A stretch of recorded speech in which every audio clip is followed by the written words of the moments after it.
Selamat pagi teman-teman semua. Perkenalkan, nama saya Penangkar Sefstek, NIM 17520047. Prodi Teknik Sipil. Pada hari ini saya akan menjelaskan materi tentang teknik lalu lintas 2. Dalam materi teknik lalu lintas 2 ini ada beberapa macam materi yang akan saya bawakan. Materi yang pertama yang akan saya bawakan adalah kinerja lalu lintas. Dalam kinerja lalu lintas kita akan mengetahui pengertian dari kinerja lalu lintas. Kinerja lalu lintas dapat ditentukan berdasarkan nilai derajat kejunan atau kecepatan. Yang kedua adalah arus lalu lintas. Arus lalu lintas dibagi menjadi dua bagian, yaitu arus menerus, arus lokal. Yang ketiga, tipe jalan perkotaan.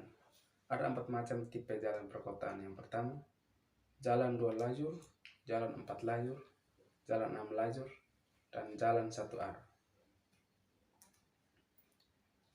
Terus kita masuk pada karakteristik arus. Karakteristik arus terbagi atas 3 variasi. Yang pertama, variasi arus dalam waktu, variasi arus dalam ruang, variasi arus terhadap jenis kendaraan.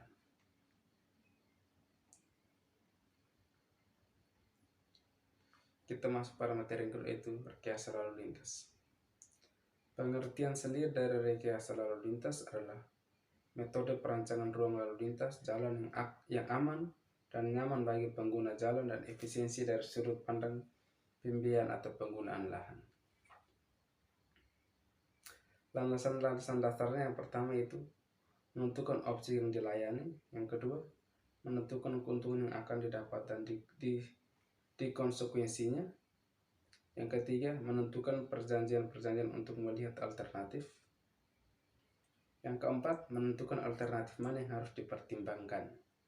Terus yang terakhir adalah menentukan pertimbangan antar derajat penelitian, hasil, dan tingkat sosial, ekonomi, dan teknologi masyarakat. Studi karakteristik lalu lintas. Yang pertama itu faktor kendaraan dan manusia, volume lalu lintas, kecepatan, kerapatan.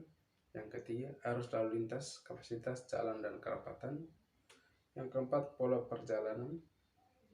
Yang kelima, parkir dan terminal. Yang keenam, pelayanan fasilitas dan pemakainya. Yang ketujuh, analisis.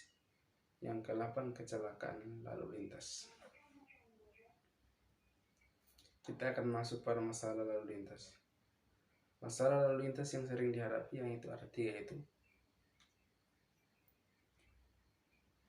penyediaan, tindakan secepatnya, dan perencanaan yang akan datang. Ini merupakan konsep solusi permasalahan.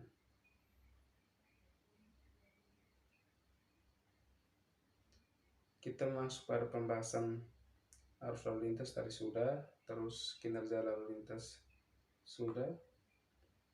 Sekarang kita masuk pada tipe-tipe perhitungannya. Tipe-tipe tadi perhitungan arus lalu lintas yang pertama itu kecepatan arus bebas, kapasitas, derajat kejenuhan, kecepatan, dan arus lalu lintas. Sekarang kita masuk pada materi andalalin. Pengertian dari andalalin sendiri adalah serangkaian kegiatan mengenai dampak lalu lintas dari pembangunan pusat kegiatan pemukiman dan infrastruktur yang hasilnya diungkapkan dalam bentuk dokumen hasil analisis dampak lalu lintas.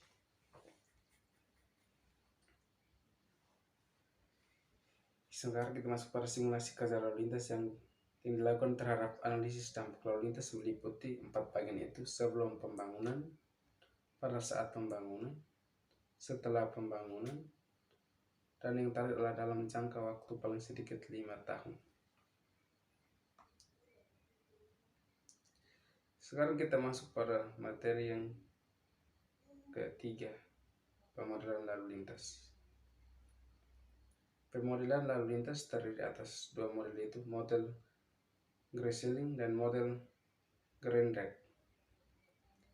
Pada model pertama itu sesuai untuk rentangan kepadatan tinggi dan rendah. Pada model kedua sesuai untuk rentangan kepadatan sedang hingga tinggi. Sekarang kita masuk pada manajemen lalu lintas.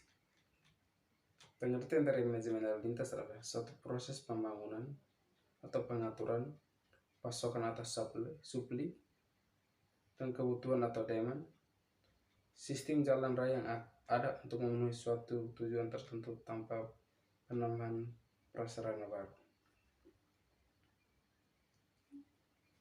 Tujuan manajemen lalu lintas ada 5 tujuan, yaitu yang pertama, mengatur dan menyediakan arus lalu lintas. Yang kedua, meningkatkan keselamatan dari pengguna.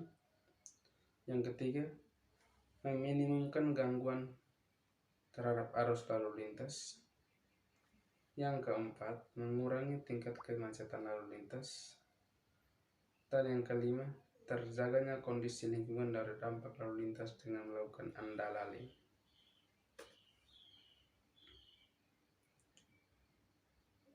Dan bagian terakhir adalah optimasi pasokan. Optimasi pasokan terdiri atas 4. Yang pertama, pelanggaran parkir di tepi jalan selama jam puncak. Yang kedua, lokasi parkir khusus untuk parkir jangka pendek. Yang ketiga, jalan satu arah. Terus yang keempat adalah penggunaan kapasitas sisa pada jalur arah berlawanan. Sekian materi yang saya bawakan dan saya jelaskan. Jika ada salah kata atau perkataan yang menyinggung perasaan teman-teman semua, saya mohon maaf dan terima kasih.